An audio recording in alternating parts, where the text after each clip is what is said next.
Welcome back to Poorly Educated Today in the News.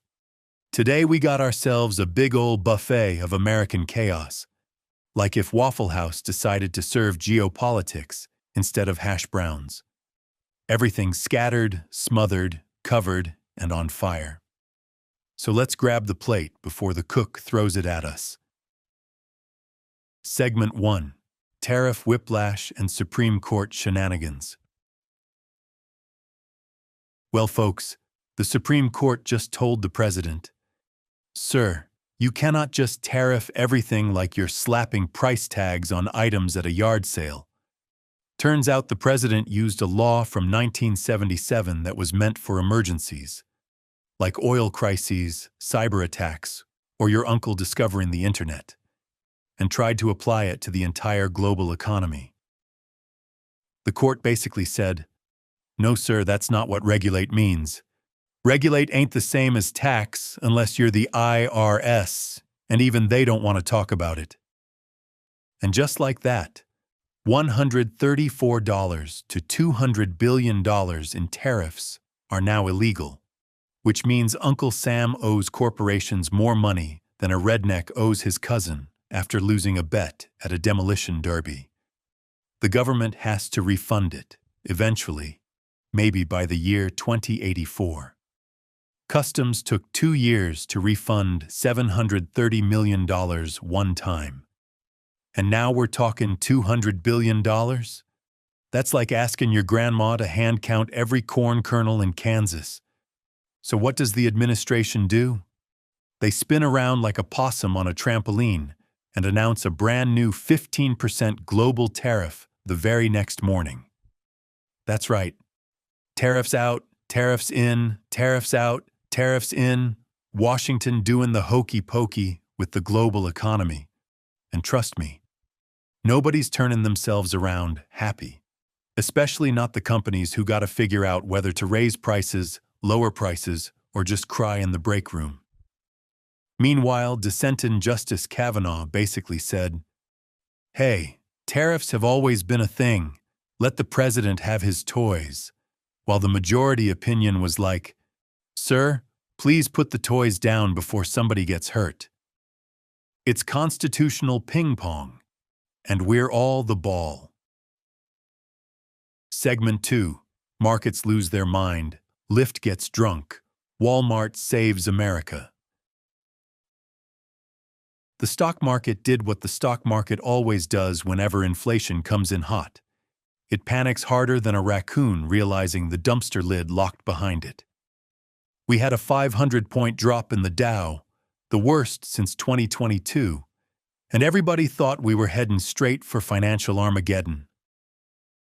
But then the next day the market woke up, wiped its tears, and said, "Actually, maybe it's fine." It was the most emotional mood swing I've seen since my cousin Tammy tried Bang Energy for the first time. Then there's Lyft. Oh boy. Lyft accidentally typed the wrong number in its margins forecast, and the stock shot up 67% in after-hours trading because the robots on Wall Street get confused easier than my uncle trying to assemble IKEA furniture without the instructions. The company was like, "Oops, typo," and the stock still ended the next day up 35%, because apparently capitalism just does whatever the hell it wants.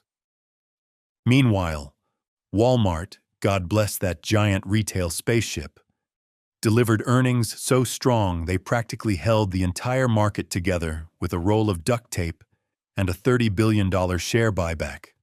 Walmart is now the emotional support retailer of the American economy. Inflation, chaos, tariffs. Don't worry. Walmart's like, "Get in, loser. We're stabilizing the economy." And everybody listens because deep down, we all shop there anyway. But tech stocks, they're slipping like they stepped on a banana peel. Investors finally realized maybe we shouldn't spend trillions building AI servers unless we know they'll actually make money. Turns out AI will solve everything is not a business model. It's a motivational poster on the wall of a Silicon Valley startup bathroom. Segment 3. Iran brinkmanship, and America says we might not. This week, the Pentagon looked at Iran and said, "We're gearing up for weeks-long operations," which is Washington speak for "don't make us stop this car." There were carrier groups prepped, logistics moved, generals pacing around maps like they're in a Hollywood movie. It looked like we were hours away from a fireworks show nobody wanted to buy tickets to. Then, within the same week, the administration suddenly said, "Actually, no attack this weekend, never mind." That's right. It went from DEF-CON barbecue to, "We were just kidding," and less, faster than a redneck backing out of a fight after realizing the other guy brought friends. And our dear allies, the British, the people who have backed us in every major conflict since your granddaddy had sideburns, politely said, "No, you may not use our air bases. Please go make your own questionable decisions elsewhere." Nothing says special relationship like, "Good luck, mate," sounds like a you problem. This whole cycle is what the experts call maximum pressure, which is basically threatening to punch someone so you can negotiate better. But then you realize your arm's tired and you'd rather sit down. And Iran's just sitting there like, "You done?" And America's like, "Maybe." Segment 4, Immigration Revolution, Border Privatization, and the Great Migration in reverse. For the first time in more than 50 years, America had negative net migration. That means more folks left the U.S. than came in, which hasn't happened since disco was alive and gas was 30 cents. Over 2.5 million people left the country since the administration took office. That's like if the entire population of Chicago said, "All right, we're heading out. It's been real." We also got the wildest border update ever. DHS hired Parsons, a private corporation, to manage and complete the border wall with a $46.5 billion pot of cash that Congress can't touch. It's the first time the border wall has a project manager that sounds like they build airports, casinos, and at least one evil lair. Not only that, but border crossings dropped 87%, interior releases hit 0, and cartel smugglers had to switch to sneaking drugs through cargo trucks because they can't just walk across the desert anymore. CBP is seizing millions in meth, cocaine, and assorted "please don't touch that" materials, like it's a never-ending episode of Border Patrol hoarders. But let's talk economy. Removing 2.5 million workers does things, like make wages rise faster than biscuits at a county fair. Which sounds nice until you realize the Fed is like, "Oh great, more inflation, thanks." America's economy is basically a seesaw built by toddlers.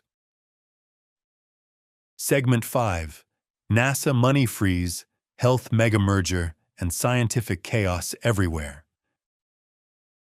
NASA had 17 major science programs put on pause because the Office of Management and Budget decided to do budget gymnastics Congress didn't approve. This includes programs tracking climate, groundwater, high-energy astronomy, basically all the science that tells us how close the Earth is to becoming a rotisserie chicken. Congress, for once united across the aisle, said, "No, sir, you cannot do that," and accused the administration of breaking the law. Anytime Congress agrees on something, that means somebody messed up real bad. Meanwhile, Dr. Jay Bhattacharya is now running both the CDC and the NIH at the same time. One guy running all health policy, all disease surveillance, and all research priorities. That's like putting one dude in charge of every Waffle House at 2 a.m. Imagine the chaos, and also the efficiency, or maybe the chaos. Probably the chaos. And in science news that actually gives hope, statins don't cause most of the side effects people blame them for, meaning millions might start taking their heart meds again instead of Googling themselves into a panic.